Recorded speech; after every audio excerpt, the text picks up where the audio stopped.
Hello and welcome to the first of many ORCA podcasts as we look to undertake the ambitious adventure of covering 11 Australian LRGs, everyone created in the near era to date, along with lots of review recaps, catch-ups with the winners, catch-ups with other casts, catch-ups with production. This is the first of many. It's very exciting. I'm very excited to be here. Now, joining me, who has joined me on the ORCA podcast many times, and I'm sure is going to have a lot of hot takes for today's show, is Jules. Let me welcome Jules. Welcome. Hey, hot takes? Me? Never. You have good takes. Thank you. I'll take that. Well, I just want to say that I'm very excited to kick off this adventure with you to be covering this season as the first season. Now, look, I've said that I wasn't going to reveal where the sort of bottom six came in the votes, but I think I can safely say, and it won't hurt anyone's feelings, that this season came last. And I very much think, having watched it and studied all of the material that was available, there was so much. I spent all day binging it. A deep dive. I actually think, though, that it's just a product of it only being 34 minutes available for watch. Had this whole season been available to watch as a whole season, I think it would rank very highly. What do you think? I agree. Like the one episode of the final five onwards that we saw was good. It seemed like there were really good players. There's a few people in there that we've seen in other LRGs that we know are good players there. So I'm actually really upset that we didn't get to see all of it because I think it would have been really interesting. And the production quality was very high. It starts off with the zoom shots and slowing down, speeding up with the drone, and it's got the full Survivor feel over that lake. Liz coming out, like, it's got the challenges look very good. The production's very good. The sound quality is excellent. Everyone can be heard very clearly. The little grabs, the names, everything is just at top tier. And I must say, if this was the finale and we'd had a whole season, I would rate this very highly as a finale. I love the recap for the season. It gave me everything I need to know without having watched anything. And then I really loved the cut to the live reading of the votes. Oh my God, I love that. It was giving me like Jeff Probst coming in a helicopter. Like, we need to do this for LRGs. Well, the benefit they had is that she said she would read the votes in 2 weeks. Now, I don't know if that was factually correct or not, but for a lot of LRGs, there is an appreciation that it takes about a year to come out. So I think it would be very challenging for the contestants to wait that long to find out. Oh, they wouldn't be waiting that long to find out. It would get spoiled in all the chats for sure. Aston says that would be very painful. It would be. What if maybe the way people should do LRGs is film the votes being read out and then like film a fake out ending. So you have the votes being read out for the cast's benefit, but then you have a fake out ending and go to the live reunion sort of reveal. Yeah. I guess the other thing is there are people a lot of time that travel from interstate, so it might be a big ask to, get you to fly in. I mean, you did fly in from Adelaide for your finale, but of course I did. So not everyone has the means to do that on a regular basis, so that might be a bit difficult. And I showed up incredibly hungover to it as well. No. So I was very hungover. Now I just want to talk to what's going to be happening over tonight and then over the next 3 weeks, covering Melbourne Survivor 1. I'm very excited. Before we start digging the episode, Jules is with me tonight. We'll be breaking down all 36 minutes of the season into a podcast that will go twice that long. I think that's a very impressive feat for us. Next week, it will be a deep dive with myself and the winner of the season, Toby. I have tracked him down. He is keen to come on and talk about his game. I'm excited because I think it was a pretty fantastic game he played, to be honest, from what we could see, and we'll talk to that. And joining me for that will hopefully be La Madrina, winner of the dominant Canberra Season 2. So her winner's take on Toby's winning game. Following that is in the third week of our coverage, of each season, there'll be a special show called The Tea Party, hosted by Annabelle of Traitors fame, who will be talking about all the hot goss and excitement of the season that we didn't see. Hot goss and fun times is the theme of the tea party, getting all the tea. And joining Annabelle will be Keegan, Kath, and Kyle, the 3Ks.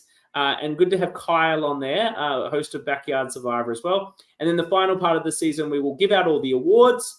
And if you haven't voted yet, please find the link and vote for who you think you deserve the end of season awards based on our pod on the SurveyMonkey. And we will also have an interview with production, which will be Liz Riley, of course, and Connick, who I've never heard of before, but Liz has tracked him or her down, presumably him, to join the production meeting about how this show came about. So very exciting coverage to look forward to over the course of this season. And next month, October, we're doing Backyard 1, so get binging for that. All right.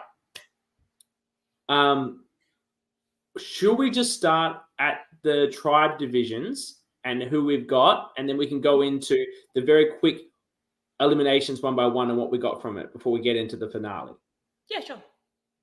So on Bunjul, we have Ian, who's the old. That's blue?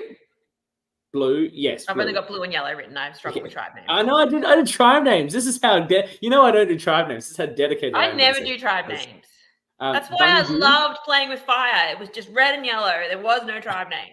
It was elite. We missed the boat in not making our merge tribe blue. Just blue flago, like blue fire, because it's hotter. Blue flago. We wore blue buffs, and blue is the hotter, which I presume is why they chose blue. Anyway.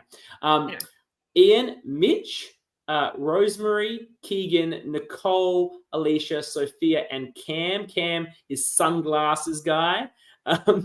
He is the exact reason why you don't let people wear sunglasses on Survivor. It didn't look good in seasons 1 and 2 of The Real Deal, and it didn't look great here. No sunglasses. John suggests we joked it should have been blue fluga. It really should have been. But the Nivik thing was funny too. And then on Maram, we have Kyle, Charlotte, Toby, Nathaniel, Kath, Kevin, Lauren, and Kerry Lee. Initially, thoughts on this tribe breakup? Is one more stacked than the other? I don't know these people well enough, but considering that we had yellow dominate the challenges, you would suggest that they were more stacked, but I don't know. We didn't really get to see the challenges pre-merge or Mitchell, contestant from season 1, is here live. He's excited to hear our thoughts on the season. Welcome, Mitchell. Survivor alumni. He's played twice, as we'll talk to him when we get to him. Well, I feel that Maram's stacked, to be honest. Like, Bunjul's got to be carried by Keegan, who is a bit of a challenge beast, as he's shown on his numerous appearances and his efforts as a crew member running challenges for many survivors. But Kyle, Toby, Nathaniel, Kevin are all pretty fit guys. Charlotte looks like a pretty fit woman as well. So whereas Bunjul has the older contestants in Ian and Sophia, and look, yes, and then just some generally okay people. So I feel like it was stacked against them. Yeah, well, because Yellow didn't lose a challenge before the swap, did they? No, it was only when we get to the double trouble. The only reason Lauren went out was because 2 people went. Yes, that's right.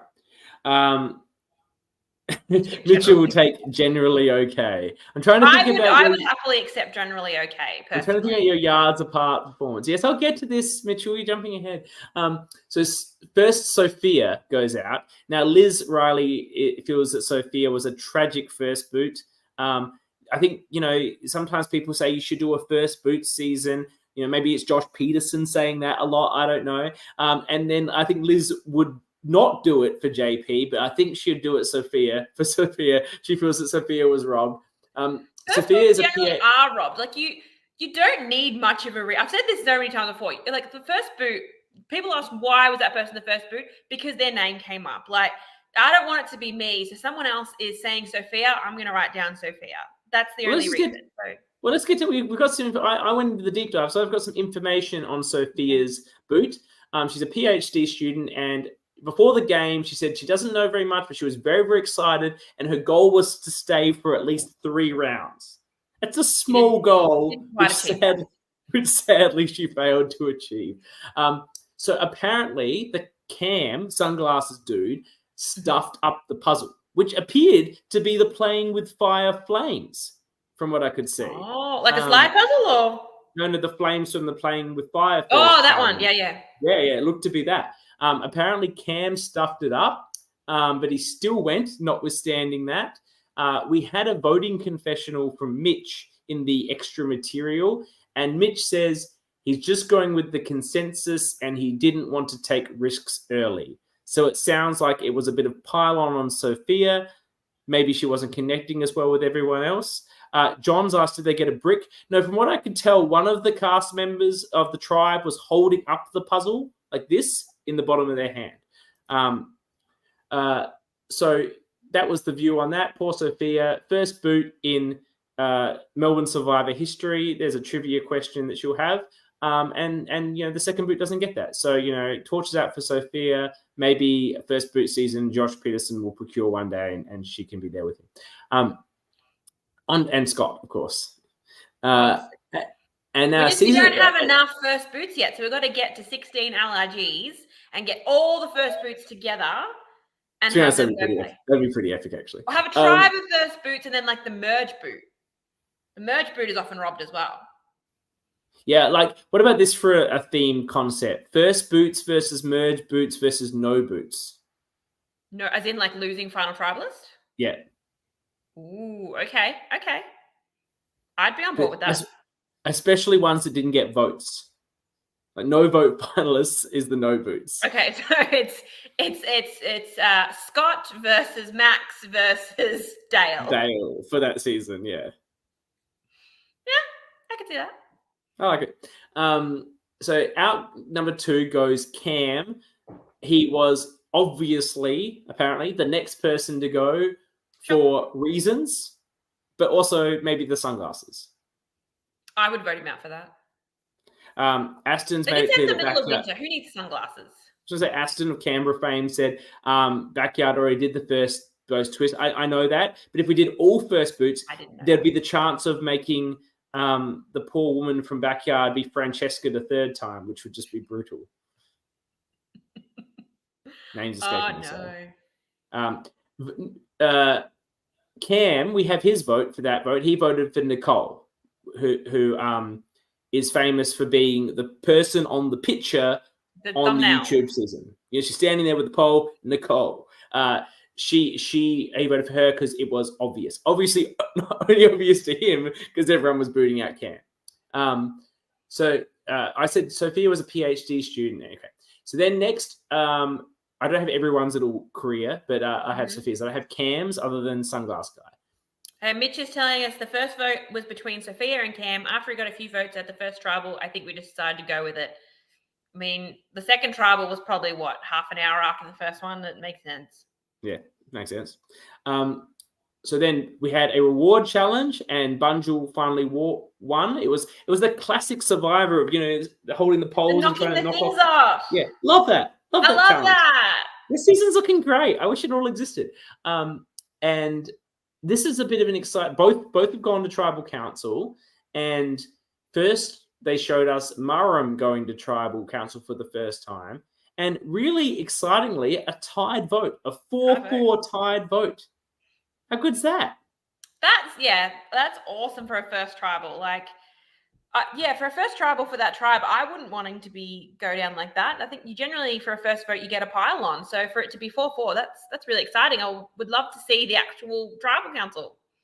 I'd love to know the dynamics of it because, as well, as we learn later, there was a strong 4-person alliance here of Kyle, Charlotte, Toby, and Kevin. And not any one of those 4 got the vote, right? So where was the split in the voting for it to be a 4-4 tie with Kath and Lauren?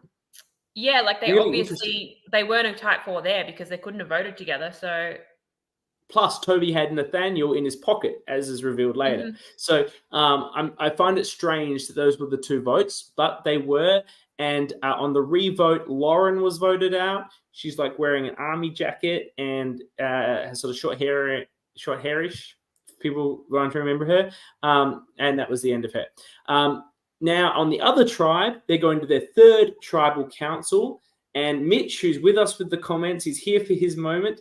This is his boot. He's described as a tutor. There's a lot of like educational positions going on here.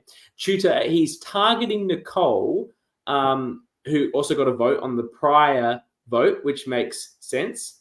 He's saying Lauren is cool. I didn't say she wasn't cool. All I can tell you is she was wearing a military. We just don't know anything about her. I'm sure everyone is cool, Mitch. I only have the footage that I have, okay? I'm doing the best. John is saying justice for Mitch. Yeah, well, like Mitch gets another run at it, which we'll talk about at one day. Mitch is targeting Nicole, which makes sense. But it looks like he was blindsided because he's just too big of a threat. Like everyone's seeing Mitch as obviously as a threatening player. And to be honest, this isn't the last time we'll see Mitch. Mitch plays in Yards Apart, Backyard, Season 2, and is very formidable there. So I think they were right to analyze Mitch as a risky player. What also appears... I'm just starting my Backyard journey. I haven't got to Season 2. I've just started Season 1, so I'll take your word for it. But I look forward to seeing him there. Yes. And what seems to have happened to Mitch is a reliance upon friends or people he knew. On a pre-game interview that I was able to see, he mentioned that he'd played before. I'm not sure in what sense, maybe a one-day trial or similar informal game before filming. And he's played before. He's played with some of these people and he's voted them out. So he's a bit worried about that. But he wants to rely on the pre-game relationships he had with Keegan and Rosemary. Rosemary is Liz's sister, for people that don't know.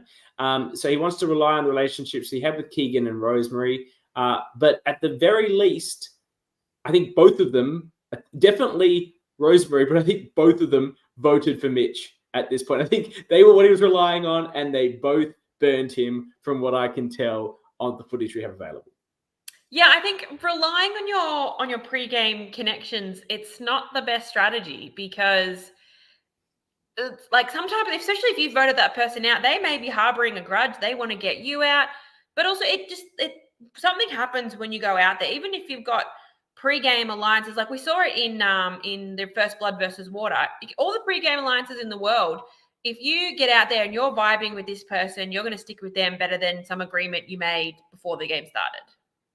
Agreed. Just coming out the comments, the games that were played before were Trials and a Camp Survivor. Aston says Queen Rosemary because he played with her in Canberra. And apparently Alicia too knows Mitch, and apparently the idea came from her. And Mitch says he was mostly relying on Ian and Alicia. So look, all I'm basing this on, Mitch, is the pre-information that, yes, we'll get into that, John, because we're talking about this really early. The pre-game information that I've got on footage, Mitch, and you said that you were relying on them, but obviously you changed your mind once you're in the game. That's understandable. And he said he also heard that he thought that Alicia threw out his name. Thank you, Mitch. So pre-game, John said here, Jules, did you rely on your pre-game connection with CK? I had a pre-game connection with every single person there except for John. Not this John, different John. So Chloe's John. I had pre-game connections with everyone. So yes, I relied on all of them and then blindsided everyone. And I think Mitch is very astute in being worried that voting people out in prior games means they'll come back for you. Because I don't think you can ever really trust someone, not who voted you out, but who betrayed you. I was going to say again. So if we were able to play together, Jules, I think I would struggle to trust that you weren't going to burn me the way you did in Drunk Survivor. I just would struggle. Drunk Survivor does not count. You got your revenge on me. It all counts. I did get my revenge. I just wouldn't trust you because I've seen you play in general. I know how you operate, and I'd want you out first. But no, I think I'm loyal. Yeah, I'm loyal to my alliance. What do you mean? Okay, fair. No, but if someone's on other alliance and you're in the minority and they vote you out, I wouldn't hold that against them. But if you're working with someone and they blindside you, you wouldn't be able to trust that person moving forward. So I don't know. We saw it like with Australian Survivor. We saw Flick and oh my god, I'm blanking. Flick and Brooke. Flick had betrayed Brooke the first time, and so Brooke had decided coming back, I've got to get Flick out before she gets me. So it does. It does a thing. Jules, CK counts 2 hour minis. He's plotting his drunk Survivor revenge. Yeah, well, I'm not going to play with CK again. Essence says the game never ends. Am I plotting my drunk Survivor revenge? Look, to be fair, I got my revenge. I got you voted out. So we are even. We are even. Even Steven. Okay, so, and Keegan feels really, really good. No, Mitch, we love it. Mitch is just acknowledges we're loving the extra content. It's really useful. Thank you so much. And we hope to get more of it when we chat with people that have played in this season. Yeah, I think the tea party is going to be very informative this season. Yeah. Yes. So Keegan's very excited that he's got rid of Mitch. He's feeling very powerful. And Alicia's found what she thinks is a hidden immunity idol. Which turns out not to be. It looked a lot like the voodoo idol. I don't know if it was repurposed for the voodoo idol, like it was some sort of Ghost Island situation, because there's a lot of reused props that I saw here. That's sort of what the voodoo looked like too. For something to be an idol, you have to have paperwork with it. You have to have something that says, congratulations, you have found hidden immunity idol. Look, that's absolutely correct. You're spot on. She's Simoned this up. She's absolutely Simoned it up. Exactly. So then we get to the tribe. So Rosemary's feeling on top of the world, but she felt like she had to get Mitch to go. She wanted there to be a consensus. She's happy there's a consensus because they built up a lot of trust as it going to 3 tribals, and she feels the swap is coming. The swap results in basically 2 people. I think it was a full proper swap, but the outcome was that 2 people from each tribe got swapped. I don't think that was the mechanic. I think that was just the outcome. Sorry, I've got everyone written here and there. I've got their original tribe and their swap tribe. So Rosemary changed tribes. Yes. Kyle changed tribes. And Alicia changed tribes. Yes. Only 3 people changed tribes. No, and Kyle. Do you have Kyle? Yeah, Alicia, Kyle, and Rosemary. And Kath. Yes, and Kath. So Kath and Kyle are now with Ian, Keegan, and Nicole. So they're in the minority on the new bundle, with Ian, Keegan, and Nicole being the original 3 from that tribe. And Maram has Charlotte, Toby, Nathaniel, Kevin, Kara Lee. They're all the original Maram, plus Rosemary and Alicia. Mm-hmm. So Kyle, there's a bit of it's commented at this point that Charlotte, Toby, and Kevin are in control of that Maram tribe. And Kyle, there was an additional bit of footage that could be watched where he said he wanted his old tribe to throw the challenge if the swap had gone badly. And perhaps they did that. We don't really have the footage of that challenge in the recap, but it would seem to make a lot of sense for the Maram tribe to throw to save Kyle, who was part of their core 4. Yeah, if your closest ally is in a minority on the other tribe and you think you're in control, why wouldn't you throw a challenge? Like you've said with your season, if Annabelle wasn't the person blindsided after the swap, you would have thrown a challenge to save her. Yes, absolutely. So I think that's a valid move. So that's what I think might have happened. Rosemary is pretty excited about the Mitch blindside. She's going on about it to Toby and how she took out a huge target. And I think Toby's like, nah, you're too big a threat. You got to go. Like, I think there's a thing where he says that, or I've just assumed that. But I think her just like, we took out Mitch. It's such a cool move. He's gone. Like, and he's like, see you later. I'm going to throw this challenge for Kyle and get rid of Rosemary. She's just like the queen of getting swap screwed, isn't she? Was she swap screwed in Canberra? Yes. Yes. Yes. It's an unfortunate double for her, really. Swap screwed twice, pre-merged twice, missed out by one spot. Has she played again here. After that? No, she's only played twice. Well, then get her back. Lucky you'll play twice. She might come back, but you're very lucky. Anyway, she can play twice. That's very lucky. It's very fortunate. Yeah, true. so Rosemary, that's it for her here, but we will see her again. Obviously, get to see her in a bit more detail, thankfully, in Canberra season 1. Now they hit the merge. First challenge was the old gross food eating challenge. Do we think it maybe struggled with the same cultural insensitivities that Sydney did, or do you think it was a bit more sophisticated? What were they eating? Do we know? Don't know. Look, someone was gagging on something. Yeah. Pretty sure Rosemary's played in a couple of other unfilmed games. They don't count. They don't count, Mitch. I'm sorry, but they don't. They just don't. Sorry. No. The gross food, I don't know, like, because the gross food eating challenge they did in Canberra, that was actually good. That was like, oysters in jelly, like, gross. Yeah, that was pretty gross, that oysters in jelly. Yeah, like, I but don't that's mind not oysters, offending but there's a anybody because weird nobody combo. actually eats that. That's so weird. That is weird. That's actually a weird food, and it's not. They should change it, not for gross food or weird food.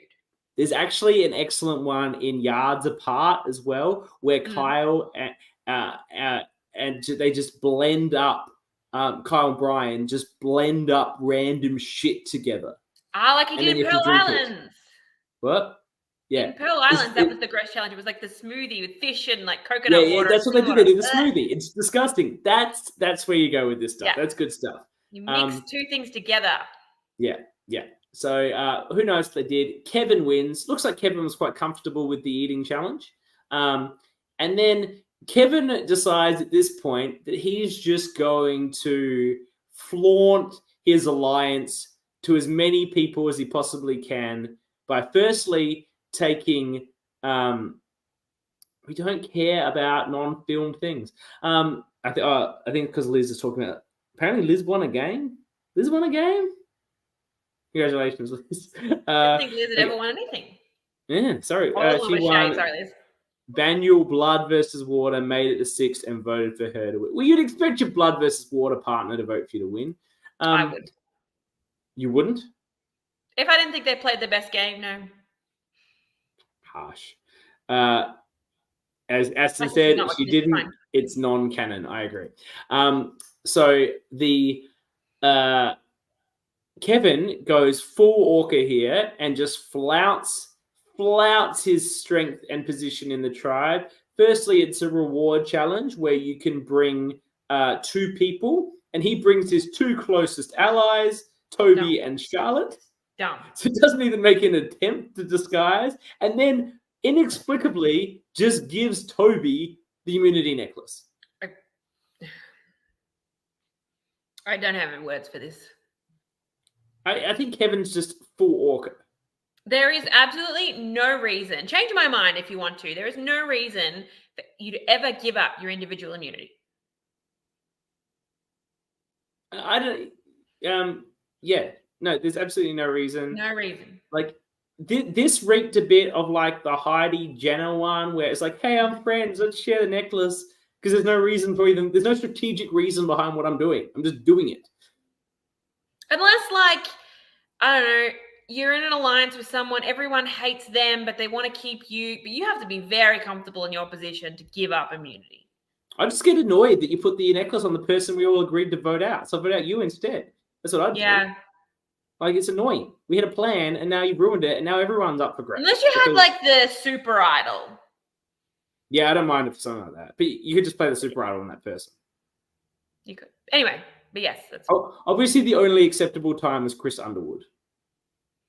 He didn't give it to someone else, though. He used it to push himself into a challenge. He had to give up the immunity to do that.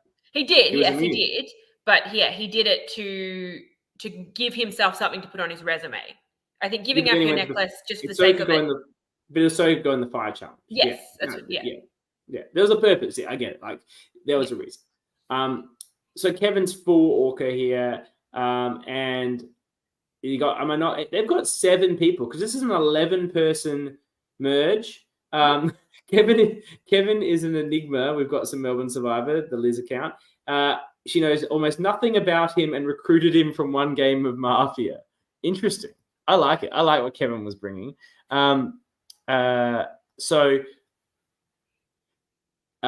there's said 7 people from the original Marum are on this merged tribe, and only 4 from the original Bunjil, which is Ian, Keegan, Nicole, and Alicia. So with that position of power, the OG Murrums feel it's better to get out one of their own in Keralee.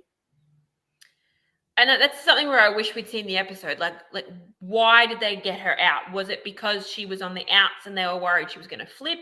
Is it that they were worried about her being a threat? Is it like I want to know why? Well, if you watched the additional voting confessional footage that was available on the YouTube playlist, we have a vote from Kyle saying that she, Keralee, was a swing vote and had jumped ship quickly at the merge. See, I did watch that, but it was hard to put context to where each vote was. So, I have studied this footage so carefully to put together this material. I'm very impressed with the amount of work you've put in, considering you normally just watch the episode once. You've watched this whole season multiple times. It was easy because it was so short, but I like it was like a puzzle. I enjoy a puzzle, and I was like putting together the different pieces. Like, who has the immunity necklace here? What time of day is it? Getting the vibe. Toby voted for her as well, but he noted it was a last-minute scramble, and he didn't quite know how it was going to go. Keralee voted for Charlotte because she believed the alliance, by being the alliance being the 4-person alliance of Kyle, Kevin, Toby, and Charlotte, to be too strong. And obviously that aligns with what Kyle was saying about how Keralee was looking to flip away from her original tribe. She'd identified they were the power 4 in her original tribe, and she was trying to flip away from that. Ian, who I think just does his own thing, was going to vote for Toby, but then just voted for Kevin because he gave Toby the immunity. So fuck him, as we've just discussed. That's what you should do. Yeah. Now, at this point, the voiceover tells us that Keegan, so that's the end of Keralee, medical student, will never see her again. Next, Keegan has emerged as a major threat to the core 4 alliance. I don't know how he's emerged. I guess his relationship with Toby is threatening. And for those that don't know, Toby and Keegan are brothers. And, while we talk about Toby here, does anybody else think he looks incredibly like Jaime Lannister? I hadn't made that connection, but now that you've said it. He's a handsome guy. But yeah, well, Jaime Lannister is a handsome guy. Yeah, and I see it. The look is there. So major props to you, Toby. And I think we'll be calling you the Queenslayer by the end of this when we get to the final 4. So Keegan and Toby are brothers. I could see his group, his alliance, being concerned about maybe him at some point flipping to work with Toby. I'll be interested to talk to production when we do about how many of these people actually knew each other. I thought they might all be part of Liz's church community, but she's just mentioned there in the chat that Kevin was pulled off some random game of Mafia and is an enigma. So obviously I was incorrect about that assumption. But I think the other thing with Keegan is we know from Canberra that he is a challenge beast. So maybe that was what they meant by him being a threat, that he could just win his way to the end. Yes, well, you're correct, because the voiceover was in the context. The Mafia game was at the church camp. So yeah, I think I'm correct about the church situation. The voiceover was in the context of Keegan winning that immunity. It was a planking challenge, and it looks like Keegan outlasted Kyle. Can we get someone to tell us how long they lasted in that plank? I'm just curious to know. Yes, if anyone can remember, if Liz or anyone that was there, he seemed to last quite. Kyle looked in a lot of pain. And I think Kyle could last a long time in a plank. I think that'd be quite a bit of an epic showdown between Kyle and Keegan in that context. I'd probably be like first out. So the plan, a plan emerged here. Not sure with whom or by whom, but people started floating the idea of taking out Kyle and or Charlotte. 10 minutes. Wow. I'm impressed. It's an impressive effort for the planking. Well done, Keegan, and well done, Kyle. The plan emerged to take out Kyle and or Charlotte, but it fell short. Like I think someone tried to get it going and ultimately couldn't get the numbers, couldn't break it, and Nicole took the fall there. Nicole is a biomedical student. There's a lot of students in this game. And at the start, she had a pre-game interview where she just wanted to give it a go and do her best, which is, I think she did pretty well. She's gone out 7th. She's made merge. She gets to be on the jury. Yeah. Very difficult position given the, the power position the original Marams have at merge with the numbers they have. And she gets the privilege of being the face of Melbourne Survivor. If you look this video up on YouTube, there's her with her name holding the little thing that you're trying to knock off. Star of the season. Post to go. Yeah, post to go. Exactly. The next immunity was a Survivor Trivia Challenge, which to no one's surprise, Kyle won. I think Kyle would know a lot about Survivor Trivia. You know a lot, Jules. I would like to see the two of you in a showdown. I would win. Really? Unless it's tribe names. If tribe names come up, I'm fucked. That is something that could come up. Mm. Do you know who's also very impressive at Survivor Trivia? Brendan Pratty of the Pratty. That doesn't surprise me. He can name every final tribal council attendee. In order. As in people who were in the final 3? Yeah, in order. I could probably do that. Season. Well, I don't know if we will do that right now. No, let's not do that live, but I reckon I could. Well, we can do that as a special episode if you like. Just put you to the test. Rob Cesternino did with he named every Survivor every single. That was impressive. Yeah. John Tetton has confirmed that Kyle and Brian used to podcast Survivor. I guess that's where Kyle's profession as a podcaster under his name has come from.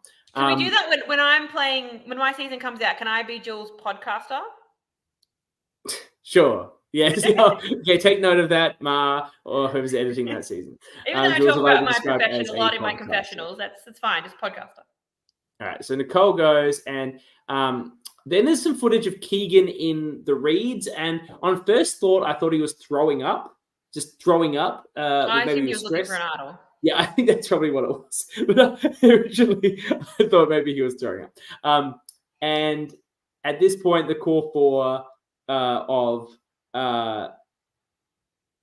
it was called Two Boys Talk Survivor. That makes sense because they're like there's like a thing on Backyard 1, Two Boys Make Survivor or Host Survivor or something. Yeah, that makes a lot of sense. Thanks for that little tip. And then Leah is just podcast fan. Leah is a podcast fan of. Oh, okay. Oh, yeah, that's her. That we her title next time she plays one day. So the core 4: Kyle, Charlotte, Kevin, Toby. They take Keegan out here, and Toby obviously he's got to take out his own brother. Stabs the knife in, sticks with his alliance. Keegan's job is described as a flooring installer. I don't know if that's still his present day job. We will see Keegan 2 more times. He is the only person. 2 more times. Right. Keegan is the only person in the era of this countdown that we'll be reviewing, the 11 seasons that are part of this process, that has played on 3 seasons. That's an impressive stat. You can see his hair get progressively longer. It was very short here, very, very short. He appears in Yards Apart, Backyard Season 2, which I actually think is his best season. And then he will then appear finally in Canberra Season 1. So lots more Keegan to come in the podcast. And then, of course, Keegan is so he's completed what I call, if you do 3 seasons, you've done the Triple Crown. If you do 4, it's a Grand Slam. I need a name for 5 if someone ever gets there. I'm making my mission to get on 5 just so that you have to come up with a name. The 5, the primary 5. So Aston says, get Keegan on Sydney. He's also, been a very important crew member of many, many seasons. You can see him in the footage back sometimes. Aston says the 5 should be called a selfish fuck. And I think I'm on board with that, Aston. We'll credit that to you. It's the selfish fuck. So Kyle votes for Keegan because he says he's a threat to win the game. Charlotte said he's too good of a player. These are the sort of things you want people saying when they vote you out, right? It's like, it's too damn good. Keegan voted for Charlotte with the expression third time lucky. So presumably he had voted for her in the prior 2 votes. Mm-hmm. Now, there's a comment that Kevin and Charlotte are running the show, which appears to be the perspective, which I think just further highlights how strong of a game at this point Toby is playing. Because I think he's playing an incredibly strong game from the bits but Kevin's out there in front. Obviously, Kevin's like the big player, the big person in front of everything, and Charlotte's quite prominent as well. And Toby's connected with both of them and with Kyle, and has Nathaniel in his. If 2 people are seen as a pair, and then you're with them, and everyone else saying these 2 are a pair, we've got to get them out. That's a great spot to be in, because a pair is going to get targeted. But if you are their secret third or fourth, that is a good position. That's the position I tried to play in my first ever org attempt. Didn't work, but yeah. Can't debate your org. Sorry, yes, your org. Org. Yes. Org. Yeah, org. We're not talking about no spoilers, but I'm not talking about my season at all. Yeah. And then, and he's got Nathaniel in the back pocket. Like, what a wonderful position for Toby to be in. Yes, John. Always be the side hoe, never the main bitch. This is accurate. Yeah. So I think Toby's in a great position. They do a ball bouncing challenge, another classic. And then Charlotte wins immunity. And Nathaniel is like, it's time. I want to break apart this alliance. And particularly, he wants to break up Kevin and Charlotte, who he identifies as the core group. And obviously knowing that he's got a side thing with Toby that brings Toby closer to him if that gets broken up apart. So it makes sense why Nathaniel's looking to do that. And out comes a big twist in the game. This is like something Josh Peterson's dream. It's like almost like the double earn, but not quite. We saw this in Sydney Survivor. So apparently Melbourne Survivor did it first. It was not a Sydney did it in a different format. I think pre-merge and post-merge, it's a very different game. Post-merge, I don't like it at all. Now, I must say, this vote, there's some moves here that make very little sense based on the information that we have available. How did 2 people in the majority alliance go? This is a good call. We see Kyle and Kevin go. So let's go to the first part here. Alicia, who is not in the core alliance, uses her idol, which isn't an idol, to save Kyle. Why? Yeah. Like, they were never together before with Kyle merge. Now. They weren't on the same tribe at any point pre-merge. What was going on? Like, why did she do that? So here's some of the information that we have from the votes. Can we discuss the twist itself first? Okay, sure. I think it shouldn't be the 2 highest number of people shouldn't go out, because that's not the name of the game. The name of the game is the person with the highest number goes out, because then it basically gives the minority a chance to get someone out.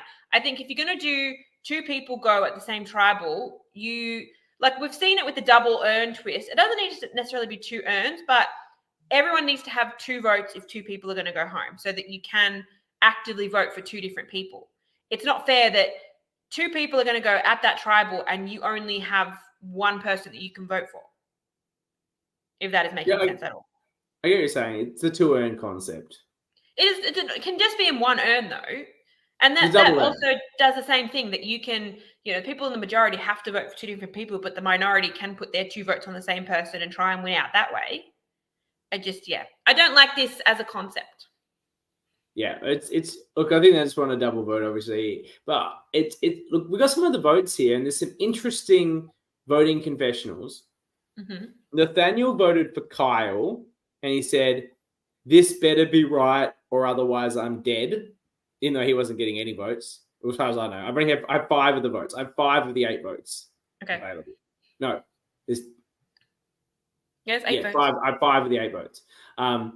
Toby voted for Ian, which is like obviously a wrong call, but I guess 2 of his alliance went. So what could he do about it? Did he maybe throw away his vote? he said he got really freaked out, and he says this in the final tribal council too.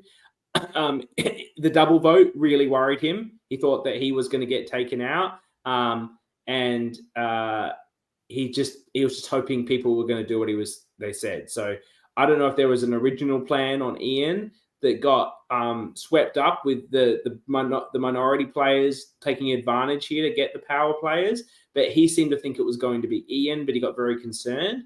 But he also said in Final Trouble that he wasn't listening or communicating very well at this vote because he was very paranoid about what was going to happen. Charlotte voted for Kyle, even though they're in alliance together, part of the core four. Her comment was, an excellent player who will win, so he needs to go. Kyle also turned on Kevin of their core four alliance and voted for Kevin because we said votes are going everywhere. I guess Kyle felt votes were coming his way and he knew Kevin was getting votes, so he threw one on Kevin just to try and reduce the votes on Kyle. Kath voted for Kevin with the description after all that last minute flip-flopping. So I think the tribal, when this got announced, must have been very, very live, and everyone went into some significant Once again, I want to see this footage. This would have been, I think, quite an incredible tour because it completely dismantled the core power group of four. Two people of the main four running the game got voted out here, and we don't know why. Yeah, and it just sounds like the tribal went nuts. And so I think the plan going in was Ian, and then only Toby stuck to that, and everybody else used it like an advantage to shake up the game, including Kath and Charlotte. Kyle and Charlotte both betraying their alliance by voting for Kyle and Kevin respectively. Yeah, insane. Liz, do you have the footage somewhere of this? Can we somehow, in the off season somewhere, can we make this into an episode? I want to see it, please. Sounds amazing. And look, Liz has said personally that it was a terrible twist. She had to save as much time as possible and probably thought of it being on the fly. She says that Kyle was hella robbed. John Tan said, John Tan. I don't know how to say your last name, mate. Believe it or not. Is there two John Tans? It's very confusing if I don't use the letters because you're very different people. John, I guess the difference is John Tan from Melbourne has more H's. 3 more H's, in fact. He's Triple H. He's the Game. John, your new nickname is the Game. If you watch wrestling, you know that reference. Okay. Justice for Kyle and Tash. And then Mitch says Liz was asking for ways to get more people out of the game. Guys, we're behind schedule. Players, do you have an idea of how that is ridiculous? Toby, who will be with us next week, says you have to come back next week for a proper breakdown of this. I think that's going to be very interesting when we catch up with Toby. John, Triple H, the Game, says he's the inferior JT, and Aston is asking for a John Tan and John Tan captain season. There's first boots and winners. First boot and winner. I actually really love that, actually. That's such a great, that's such a great concept. Someone make that happen. The John Tan Please. Captain season. Yeah, love that. Okay, so the insanity of that vote is done. Toby wins the next immunity, and Ian finds a clue to the real idol, potentially the only idol in the game from what we see, other than the fake idol. The only one we see, yeah. And Nathaniel at this vote wants Charlotte gone, but he just joined the majority. He went with it, and voted out Kath.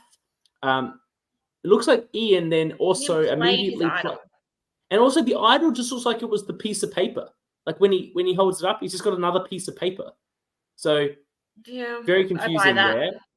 He plays it on Charlotte, which he explains when we come back into the start of the episode.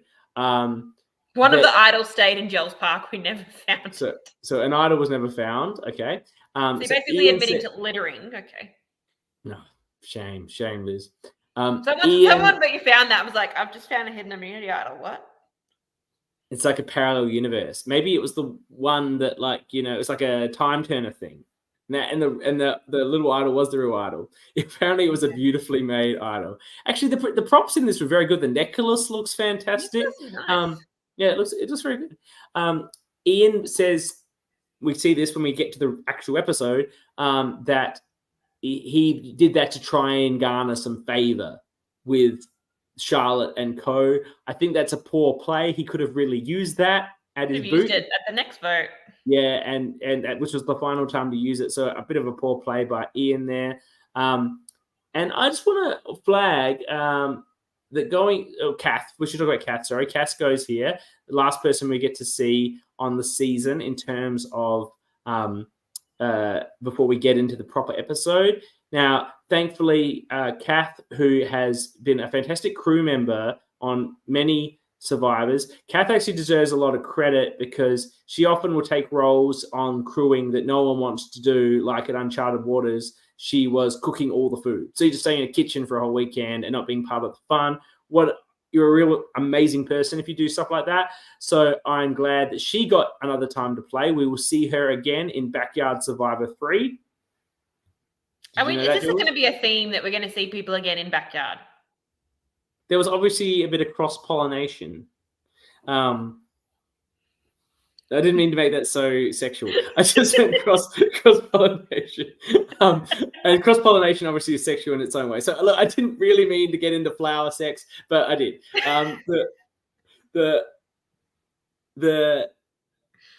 Anyway, she will appear in Backyard season 3. I look forward to continuing my Backyard journey. A lot of people have played a few times in different places. So we will see her again. And I'm glad for anyone from this season to have had a chance to play again, because despite it looking like a really enjoyable time, you didn't get the benefit of the footage. Yes. And it's one of those things where, like, if you were to come across one of these players and you're like, I know you've played, but I have no idea how you played because I haven't seen the footage, it's kind of like an advantage and a disadvantage. Like, if you were to come up, if I was to come up at an LRG and see you there, I'd be like, well, I haven't played with CK, but I've watched him and I know exactly how he plays. But if someone comes in, if I came across Nicole, I'd be like, I know you played Melbourne, you were the thumbnail, but how did you play? I don't know. So that would work for her. Somehow Keegan pulled it off multiple times, but I guess there's yeah, he plays a villainous game in Yards Apart though. I buy it's really good. That's why it's my favorite game of his. He plays a real villain game in Yards Apart. It's really good. We love a villain because he's such a hero sort of dude. Like, it's good for him to do with a villain. Obviously Toby's the villain in the family. I think if we get like there's a captain season in Toby versus Keegan as well. I think, to be honest. So going into the immunities, this is exciting. For the first 6 individual immunities, they were all won by different people. Oh, I love that. It went Kevin, Keegan, Kyle, Charlotte, Toby, Nathaniel, and then Toby won the very last one. The one that matters. So only Toby won 2. We'll get to that in a minute. But how good is that? Like, that's pretty cool. Even distribution of success over the challenges. Yes, all the Ks. There's a lot of Ks. Actually, 4 Ks got voted out in a row in Kevin, Keegan, Kyle, and Kath. So that's 5 times fast. Don't. Going into the final 5, Alicia has Triple H, the game story over here, which is John from Playing with Fire, as I'm not calling him to distinct him from Captain America. John. Been to every single tribal council. The game John Tan, just like the game John Tan, Alicia went to every single tribal council, as you just said. That's impressive. And it says twice. In 3 Melbourne Survivors, someone went to every tribal council. I don't remember if it happened in season 2 in War and Dirt. I don't recall. Wait. But in 3 seasons of Melbourne Survivor? Number 1. And then John, Triple H, the game, was in season 3. So I don't know about season 2. So over 3 seasons, at least twice, someone went to I thought you said it happened in 3 seasons. I'm like, no, it didn't. But no, I don't know if it happened. I'm saying it might have happened in season 2. I can't remember. I'll have to look at that. It didn't happen in War and Dirt. Okay. No. I call it War and Dirt because it was a dust bowl. And it keeps up the elemental fun. So the yeah, it's a pretty impressive feat from Alicia. And she feels really good because she's locked in with Toby and Charlotte, because everyone's locked in with Toby and Charlotte. Ian, he came in this game as an underdog. He was worried about his fitness level compared to some of the other players in the game. He's been working on his social game, apparently. That's how he's got this far. I don't know. He seems like maybe he was a bit of a goat or whatever that's getting carried. We'll have to see when I talk to the other contestants. Toby is has been a driving force, according to the voiceover, in putting people on the jury and has not had a single vote against him.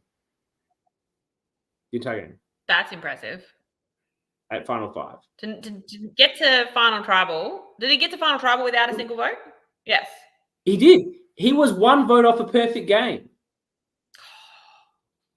Who was the one Nathaniel vote? They screwed it up for him. Kath voted for Nathaniel and ruined Toby's perfect game. Kath, we just gave you all this praise. Now we have to take it away. It could have been amazing. It would have been even more disappointing this season doesn't exist. Oh, a near perfect game. One vote off. In a final 3. That's unbelievable. You got Sam Green's here, so that's the way to do it. No votes to the end. All right, Sam.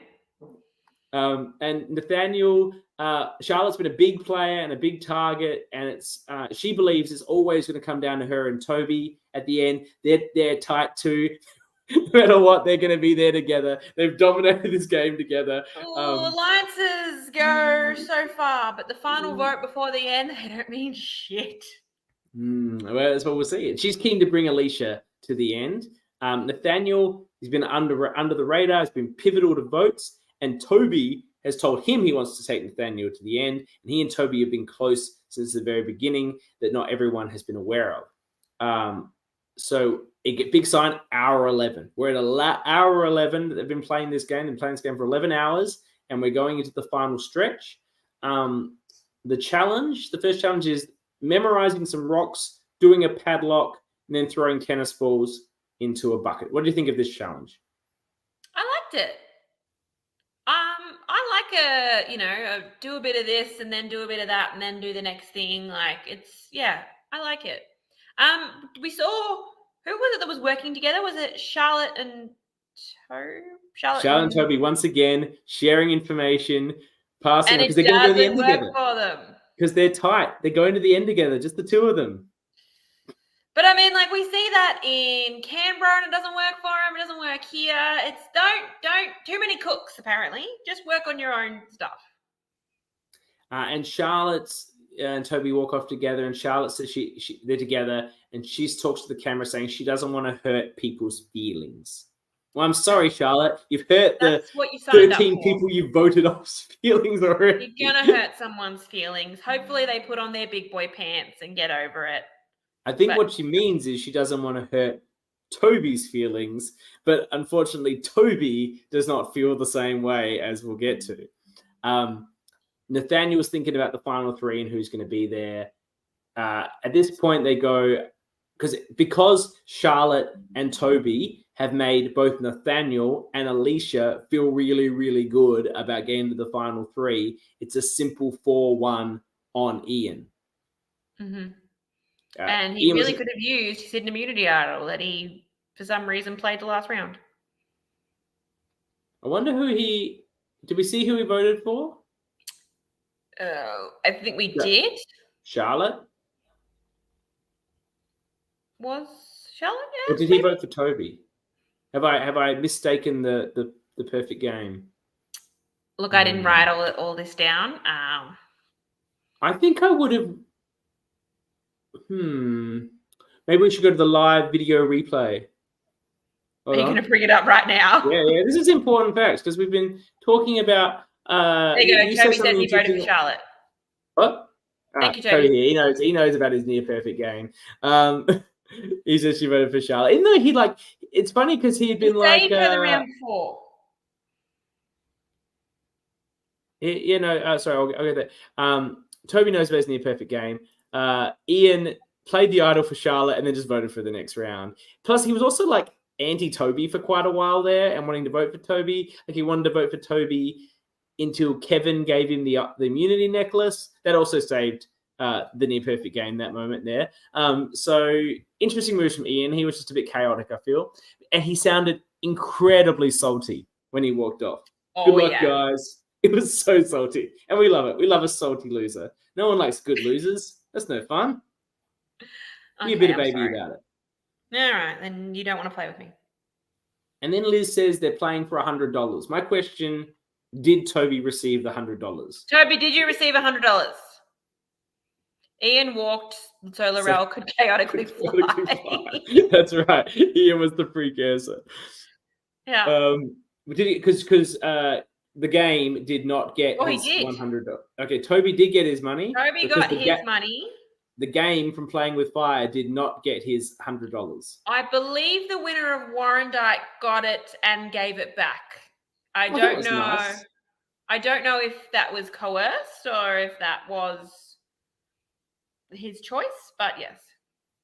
Do you think maybe it was a bit of like a lunch lady Denise from China situation where she had to give back the $50K because she lied on national television? I don't know. He did, and he was the only one who paid the $20 at the start. Oh, wow. Is this for Warrandyte or Toby? I think that's Toby. Oh. They only had to pay $20 to play, and people didn't pay it? I paid to play. You paid to play. I paid. No, that's what I mean. Like, they only had to pay $20. I think I paid more than that. His choice. I told him to use a fuel to Newcastle. Yeah. But like this is a lot of production. Like it's one day. You don't need all the food. They don't need a park. They probably didn't get a permit for that. You know. Yeah. A lot cheaper around. So Alicia is happy. Ian is gone. He was tough strategically to maneuver. I could see that. Yeah. And she reckons that she's going to make the top 3 now. It's a slide puzzle challenge, the game's specialty, of course. For those joining late, the game is winner of Playing with Fire, John, and which we will explain. I'm not going to explain why. That's his nickname. That's just his name now, the game. Is the game. There's a wrestling reference there if you don't understand that either. There's a lot of things built on each other. He wins the slide puzzle. Toby wins. He's very pleased he's won it. There's quite a loud exclamation of his success. And I think that's fine. It's the exclamation point on a fantastically played game. He could have been in a lot of danger, potentially. Well, it doesn't sound like Charlotte was going to vote him out. Yes. But, he's thinking that he's going to vote Charlotte out. So he probably thinks that Charlotte's thinking about out because that's the sort of player he is. No, but it sounds like if he didn't win, Charlotte would have at the very least taken it to 2-2. Oh, I think Alicia goes. I think Nathaniel's sticking with him anyway. Yeah. But the point I'm making is that for a player like Toby, he's not thinking... He's thinking Charlotte will do the optimal game move and vote him out, not just stick with him because he's not going to do that. He's not going to make the optimal... All right, Liz, how long was it? Apparently the slide puzzle took a long time. Did it take longer than the entire episode of 32 minutes? Over, under? What do you think, Jules? Under, surely. Although I saw the bits of footage I saw, people obviously had no idea how to do a slide puzzle because there's moving bits around like this. Just that's how I do slide puzzles. And then they'd have it like almost right with one piece down the bottom, and you've actually got to put them in like 2 at a time to get it to work. And yes, John, it did look like it was a 3x3. It did look like a 3x3 It was a 3x3. Like 5 minutes. That's pretty good, isn't it? Is that good? I don't know. I'm not good at them. Not good? I mean, I've done it on an app, so it's easier because it slides. I can do a 3x3 in under. Chloe's claiming 2 minutes. Just FYI, Chloe's disputing the 5-minute call. All right. I think it is harder with actual pieces, and it looked like there was a few times it looked like people had them stuck. But I wouldn't. Nathaniel's got stuck. You'd still want to have it in under a minute, I think. Okay. Well, he wins. He's excited. Charlotte thinks it's the best possible scenario. The best possible scenario that she, Charlotte, or Toby won. And Alicia reckons she's in. Alicia had a pre-game interview, the only one of these finalists, and she said she wanted to make good alliances and fly under the radar. It looks like that's what she did. She lived up to it. She flew under the radar too well. Yeah, she flew so low, she got 0 votes. unfortunately. That's too far under the radar. Yeah. Like flying under the radar, it's a great strategy, but you do need to come out a little bit. So then the alligator. Yeah, that's right. You gotta pop up and then pop back down, just like the alligator. Charlotte, the nurse, Rob Goddess here. What a fucking game she played. Oh my God. Was dominating this thing. Absolutely. And if she's at Final Tribal, do we think she wins? I think it's very close with her and if it's her and Toby together. If Toby's not there, she wins, hands down. Obviously. Oh yeah, easy, yeah. Yeah. If she's there with Toby, I think she maybe takes it from him. It seemed like she was more prominent in the alliance. And I mean, the main person that Toby would get would be Nathaniel, and if he's in that final 3 too, like if Nathaniel's on the jury, then that makes a difference. But yeah. Toby literally had people sacrificing their game for him. Well, that's a good player. Yeah. So look, maybe I don't know who wins. I'm just saying I think it will be closer. And we Toby, haven't seen the rest of the season. We don't know. But Toby makes the move. He makes the move you have to make to win the game. He becomes the Queen Slayer that the Jaime Lannister that's within him brings out, and he murders Charlotte. And the look on her face is she is shocked. And there's a hashtag blindside. Shocked. But then she also admits it, like, yeah, good move. She says that, but she seemed pretty upset. She was salty. She seemed pretty bitter. Well, she was convinced that, oh yeah, Toby winning, we're safe, we're going to the end together, we're having this buddy story, we're going to be BFFs forever in this 12-hour game. Yeah. Not to be. But what a great player. Would love to see her again. She seemed like a really, really switched on player. So then the Final Tribal Council, we've got some of the questions. Kyle's question was, what was your biggest move? And Alicia said her biggest moves were voting out Kyle and Nicole. And this answer, just on information we have, makes literally no sense. Because on the vote that Kyle went, Alicia tried to play her fake idol on him. Yeah, I don't know about that. Yeah. And the fake idol that she thought was a real idol. Yeah. She was talking about aligning with them, I think. Yeah. Okay, I guess that makes more sense, but she also... Okay, I guess that makes more sense. Okay. But I don't think you can say your biggest move is aligning with two people. No. Like, no one's respecting that. No. Nathaniel says his biggest moves were taking out Kyle, who was a big threat, Kevin, Keegan, and Charlotte. You can't have taken out Kyle and Kevin. They were at the same tribal and you only had one vote. Well, we don't know what happened with that tribal, but he was definitely trying to break that whole shit apart. And maybe, he caused the chaos that caused that to occur. Chaos Nathaniel. I don't know if he can really claim Charlotte. I think that's more Toby's move. Toby's the only person who I think can claim. Like, at Final Four, it's very difficult to claim that move as a move of your own. Because, usually there's only 3 options. If you're not the person with immunity, there's literally only 2 options. So I would never, the final person who gets voted out, I would never claim that as a move unless you're in this very specific situation that Toby's in, where he has immunity and takes out his closest ally. Yeah, I agree. But, Nathaniel did identify that Kev and Charlotte were working close together and he wanted to break that apart. That was a goal of his for a while. That is clear. And he did achieve that outcome. So, I do respect that he was always the thorn. He was the biggest thorn in the side of the core 4 because he wanted Toby more with him. So he was always trying to break that apart.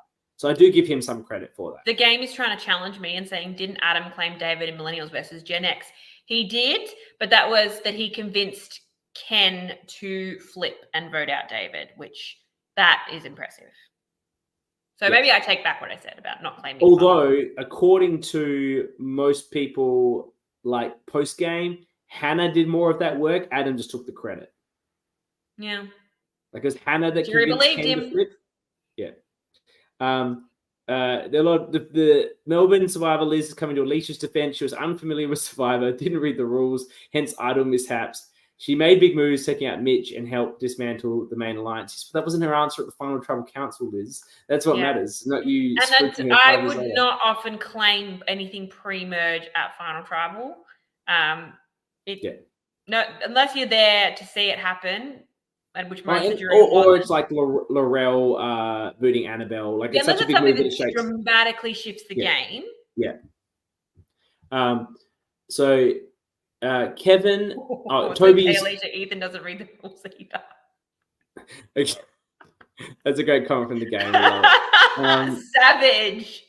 Okay, so Toby says Keegan's vote was one of his big moves. Keegan vote was a big vote for him, obviously his brother, because he was targeting Charlotte every time, which is true because he voted for 3 times in a row. So he could break up their alliances. So he said taking out his brother and then taking out Charlotte were his best moves. Yeah, that's impressive. Kevin asked Toby about a promise Toby said he made to Nathaniel from the very start. This was obviously in a speech that we didn't hear. Why didn't you bring him into our alliance? If you were tight with Nathaniel, Toby, why didn't you bring Nathaniel into our core 4 with Charlotte, Kevin, Kyle, and Toby? And Toby's response is he wanted a side alliance that no one knew about. Then that was and I think that's a really good strategy to have. Yeah. So he always had that someone guy who's on the outs that's a loyal number for you. You know that he's not going to go to those other people because he's not with them. So that's actually brilliant. I really like that. Keegan asked Alicia how much scrambling she did and what were her moves to survive. And she said it was hard to break into the alliance, I guess the core 4. And she tried to link up with Kath and Kyle. I don't know. It seemed like a bit of a wishy-washy answer. Look, as Liz said, she didn't have a lot of familiarity with Survivor. I guess she wasn't sure what she was supposed to say. John, the game's motto is find a side hoe and win Survivor. But you were the side hoe. You were the side hoe. The game, you were the side hoe. You went the, Okay, should we be a side hoe and win Survivor? Yeah, be. But that was Nathaniel. The key is to not be at the end with. Are we going with pimp? Like, what's the appropriate term? Yeah. Don't be with the main hoe. Yeah, you can't bring the main hoe. Take out the main hoe right before the end. That's key. That's kind of what Toby did with Charlotte. That's right. Carolee asked what was their weakest move.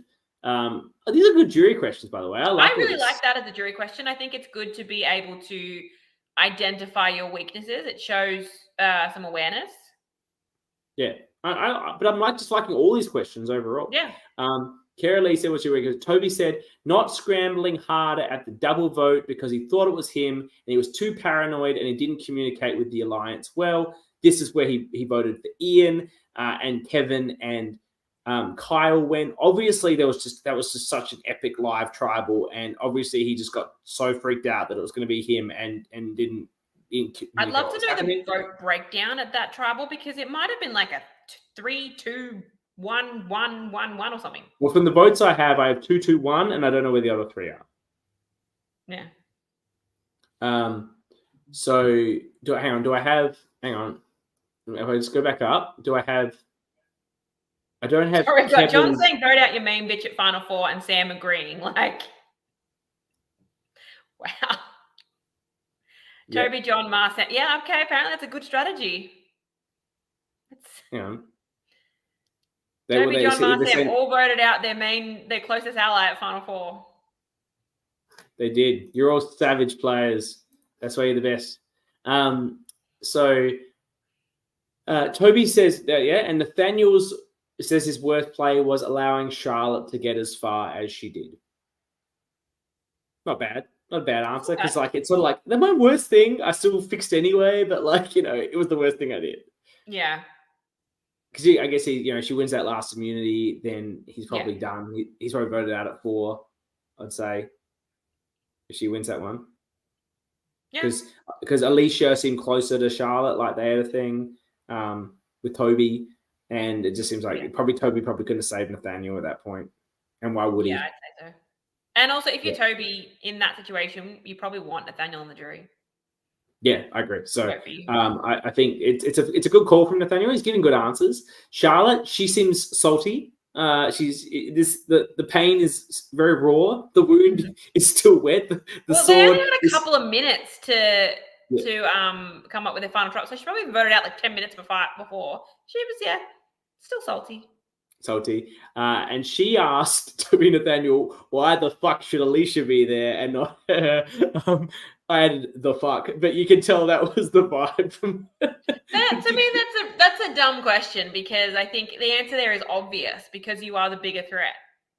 Yeah, and Toby said her game was too good. She was the target lots of time. She was the big target. She kept surviving. Couldn't go to the end with her. Nathaniel said, felt threatened by her, and he wanted her and Kevin both out, but she was always his primary target, and he couldn't make it happen. And Ian, Nicole, Kath, according to Liz, stuff you don't get a question televised in the episode. Sorry, Ian, Nicole. I noticed that. I'm like, it can't be done yet, but yeah. I reckon Ian could have had a good question. Really? He was a bit of a salty fish. We would have some random question. And Kath, who voted for Nathaniel... What are you going to do with the $100? Wario. I give you under that was likely the question. I like that. I like the voice too. That was spectacular.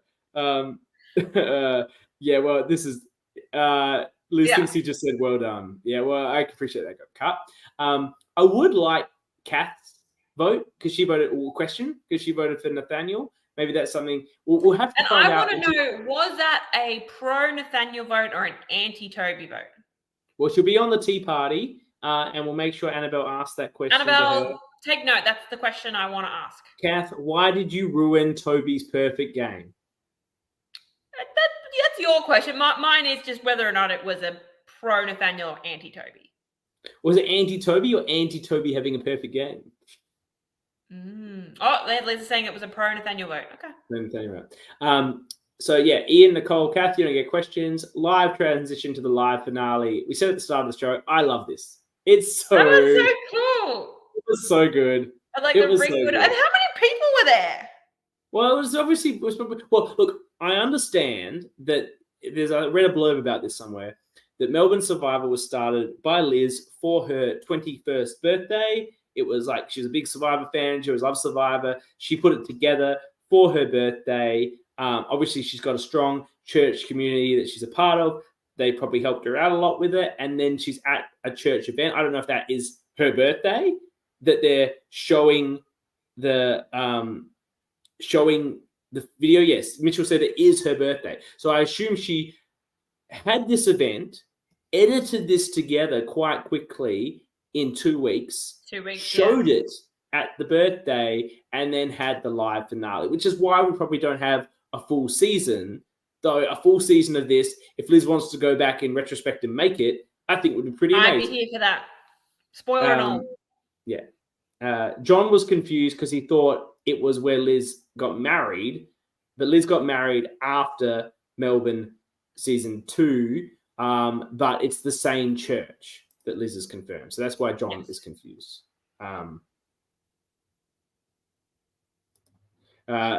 Liz says that Connick edited it all. And what a great job Connick did. And she directed him. We can do this and do that. And she suggested she was a bit annoying with her directing.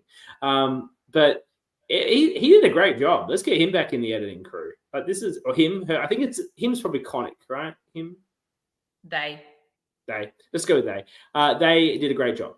So Alicia doesn't get any votes. Toby gets 7. Nathaniel gets 1. And just like one little final fuck you to Nicole, who didn't even get a question. Everyone at the end gets to hand up their vote. They shit the footage of their votes and who they're voting for and why. Except for Nicole, just fades out on her. Doesn't. I mean, she gets to be the thumbnail, so. I think they made her the thumbnail because they, Look, I think I know the answer to this. Would you rather be the thumbnail or have your vote held up? I guess the thumbnail because that's what people actually see. Though Facebook picks YouTube picks those like thumbnails at random. It just picks something. I think you can choose it though. You can, but where there's some good comments in the thing. It's iconic editing from the game, and Toby says she was a player of few words, doesn't get a question, doesn't get her reasons for voting for Toby. But on the whole, that's the end. And as I said, I loved the editing of this season, and I loved the production. I loved the way it was all done. There's also things to do. This is the finale is actually spectacular. I would actually say this is one of the best finales across all of them, if you just treat it like the finale episode. And it seems like a fantastic season. It's very hard to dig down into what was actually going on unless you start the video like I have. What? We just don't know what happened. I know, but I think I've come together with it. You've done very well. I'm impressed. I don't know everything, but I know a pretty good story of what was happening just from starting the 32 minutes and looking at the other material and piecing it together. But it seems like a really fantastic season with a lot of really interesting votes. And I had a really good time putting it together and getting into it. Yeah, I think if we did get the full season, I think this would be in our top 5 for sure. It's a really interesting cast. There seems to be some really dynamic moments. It would definitely be the second best Melbourne season that we've seen. God, just the shitting all over Warren, aren't you? No, I'm saying it's better than playing with fire, obviously. Oh, surely not. Surely not. I think this is great. And obviously, people saw this. And JP was going to be with us tonight as well, but he couldn't make it due to a family situation, unfortunately. But I was really interested to see if he had watched this when he applied to be on Warrandyte. Like, presumably people saw this as part of, and then they're doing season 2. I'm going to be part of that. And this was enough to convince them. At this time, Backyard 1 had also aired. But this was the second to air. And I think obviously, it's kicked off an amazing franchise. Backyard already existed, but the two of them and then the other cities that have followed suit has built us to this place in this wonderful community. I think it's really interesting that we've got this. This is such a start point, and I was really glad to cover it first for what we're doing. Yeah, I think it was a really good place to start. And you look, I'm giving everyone a month to watch Backyard 1. I gave everyone a week to watch this, and it just seemed like a good way of doing it. Aston of Canberra says this is the season that clued him into the whole LRG world, and then he watched Backyard 1. So people saw this and they found the world, and it's kicked it off, and I really enjoyed covering it. And I think it was a really good season. I agree. And I'm really looking forward to getting more context. As I said at the start of the show, for those in there, next week, deep dive with La Madrina, Power winner herself, with Power winner Toby and myself discussing his game, seeing how he can tell the story that we tried to tell, that we think happened, of what actually happened, and how he played such a strong game in his key moves. Next season, we have next week after that, we will have the Tea Party, which I think is going to be the highlight of all of the 4 podcasts we will do for every coverage, led by Annabelle of Traders fame.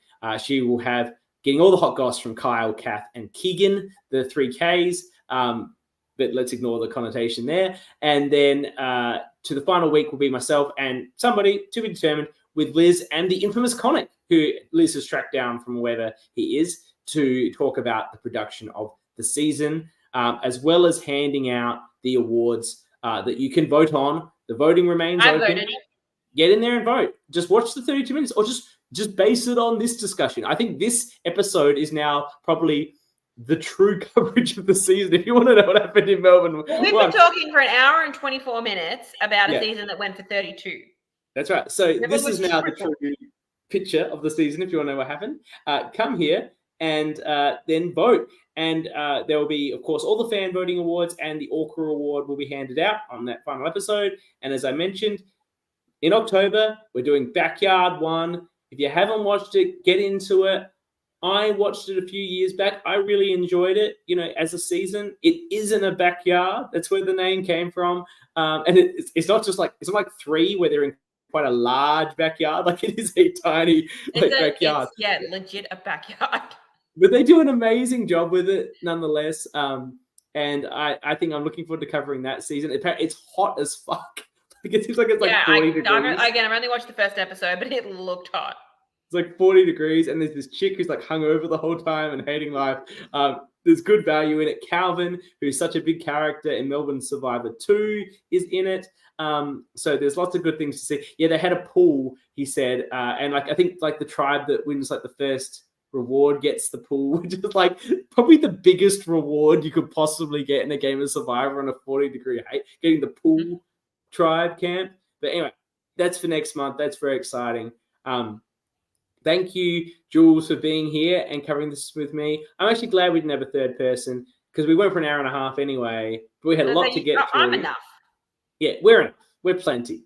We are plenty. And this was some great coverage. Thank you to everyone in the comments. It was really re-engaging. It was great to have Toby and Mitch here from the season. So as Liz providing us with lots of extra feedback. And of course, everyone else who joined us. Aston, Sam Green, The Game was here. And a lot of winners watching us. Who else? Anyone else? Have I got anyone? No, I think that's everyone. Thank you, everyone that was here and checking us out. Thank you to everyone who listens to this later on whatever podcast feed they listen to. And as I said, get voting. I'm excited. This is the first of many. This is the first of 44 that I'm going to do. 44 podcasts. You're not doing all of them. No, I don't do the tea party. You don't do tea party. But I have to organize everything still. That's half the work. True. And get all the guests and everything. That's 10 times more work than just getting on here and talking shit. But yeah, 44 podcasts, ORCA every week in your ear as we go on. We cover all the seasons. Thank you for coming. Thank you, Jules. Thank you, everyone on this chat. We will see you next week for the deep dive with the near perfect winner, Toby J. Thanks, guys. Bye.